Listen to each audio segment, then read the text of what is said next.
You had Keith Lee lose his championship already? Rhea Ripley and Raquel Gonzalez go head to head, and Breeze Dango still looking like snacks.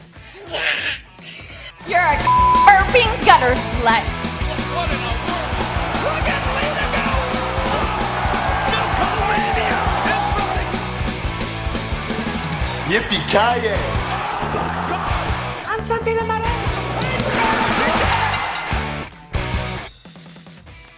What is up, everyone? Welcome to a special pay-per-view edition of Tops and Bottoms. My name is Joey Mayberry. I am your dad bod demigod, and I am going to go through each and every match that happened on NXT Takeover 30. I will be ranking each match as either a top or a bottom. There was a lot of fun, a lot of matches on this card, so let's go ahead and dive right on in. That 450 took as much out of him.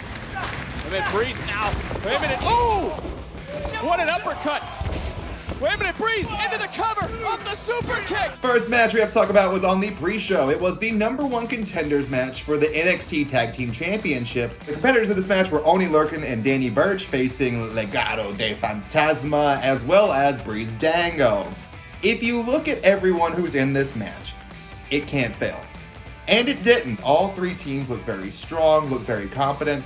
I was going into this hoping that Breeze Dango would pull out the win, and they did. A little confused to see Danny Burch and Oni Lurkin teaming again together because it seemed like they were starting to disintegrate that team and they were starting to move on to their own singles title runs. But they keep bringing them back as a team, and I'm not mad about it. I'm excited to see Breeze Dango hopefully finally take those belts off of Imperium, because I think Breeze Dango would breathe some fresh air into the tag team division, and it's really lacking right now with Imperium as champions.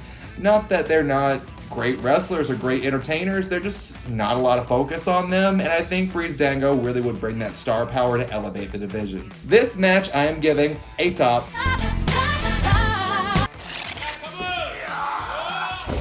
1916 DDT! Balor got all of it into the cover, and Finn Balor picks up. It's now time to jump into the main card of NXT Takeover 30, and opening up the night, we saw a veritable dream match of Timothy Thatcher going one-on-one with the Prince, Finn Balor. Woo! This match, you guys, was back and forth. It was hard-hitting. It was everything that you would expect from Balor and Thatcher. Thatcher is very much known for his submissions, his strikes, his just being overall, I'm gonna break your face off and make you say that you're a bitch kind of aura. Finn Balor is a legend. The first ever Universal Champion did not come into TakeOver 30 to disappoint. He is here to show exactly why he is the king of NXT and NXT TakeOver. He did just that, pulling out the win over Thatcher. This was a great way to start off the show. It wasn't too high profile like the ladder match. It also wasn't anything that's going to steal the show. This match was everything that you needed. It was everything that happened. Balor got the win after a big DDT, and I am declaring this match a top. Way to the top. He's reaching up. He was fingertips away earlier, and now Dream's got the championship. Whoa!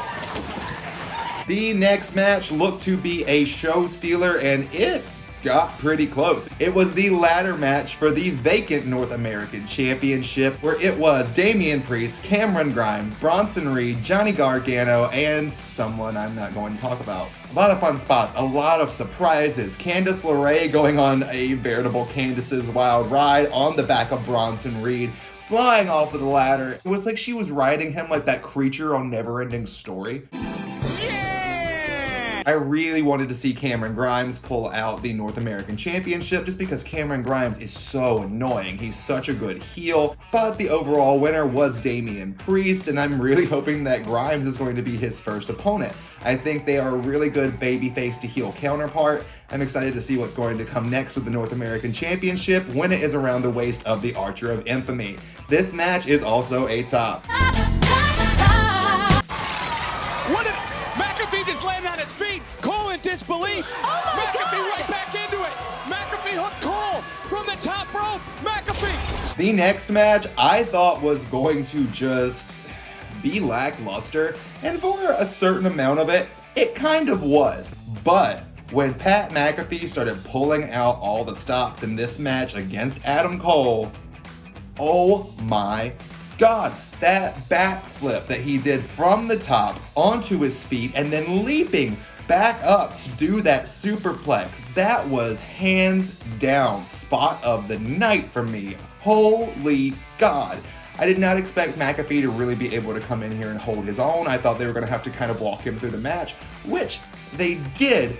But for all the celebrities that have came in and done WWE matches, Stephen Amell, Maria Menounos, all of those people who have climbed into the ring did not hold a candle to what McAfee did at TakeOver. This was great. This is a top. To the top rope, looking for the second, over the moonsault, got it. Shirai connects, cover. Io Shirai retains. The next match was for the NXT Women's Championship. It was Dakota Kai along with Raquel Gonzalez going up against the champion, the genius of the sky, Miss Io Shirai. Woo! This was a very, very slow burn of a match. From the kickoff to kind of up into the point where Io did the double stomp on the apron, I was bored. I didn't think it was really showcasing either woman. Once you got to that 1 foot stomp, it still was kind of a slow burn up into the point where Io was really catching those kicks from Dakota Kai. The scorpion kick looked really good. The face wash, the referee interference, Raquel coming in. It was a lot of falsies, but a lot of well-built things. This match, though, was not very memorable to me. In fact, I felt like I got more out of the match with Tegan Nox and Io Shirai than I did out of this one. Just really wasn't feeling up to par. But the end segment where Io won with a moonsault, she took out Raquel, then everybody came in and started just pounding on her, leading to Rhea Ripley coming out, staring down Raquel Gonzalez. That was just a great way to end this. The only problem with that is it doesn't showcase or highlight the women's champion up until the point that you saw Rhea Ripley standing behind Io Shirai glaring at her. Now, this match overall, I'm going to make a bottom. Match itself, not the best, but everything that came after it really did liven it up, but that's not the match. That's the future. That's the next build. So unfortunately, this match is a bottom. Again!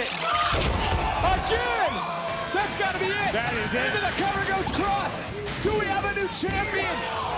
Oh! Finally, we have made our way to the main event of NXT Takeover 30. It was Karrion Kross going up against Keith Lee in Keith Lee's first title defense. And he lost. It was so heartbreaking. It was disappointing because you literally had him become a double champion just a month or so ago. And then he relinquishes one title and then loses it tonight. Granted, it was an interesting match. It wasn't the kind of like show-stopping, jaw-dropping type match that I was really expecting out of these two. I thought I was gonna get a little bit more. This was kind of like I was being spoon-fed something at like a slow build. And now I'm here losing the really hype champion of Keith Lee, which I really enjoyed. I liked all of his work and his trajectory and where he was going. Now that's kind of seeming like a wash. So unfortunately, the main event of NXT Takeover 30 is a bottom. With just 2 bottom matches out of the entire night, that makes the entire pay-per-view a chop.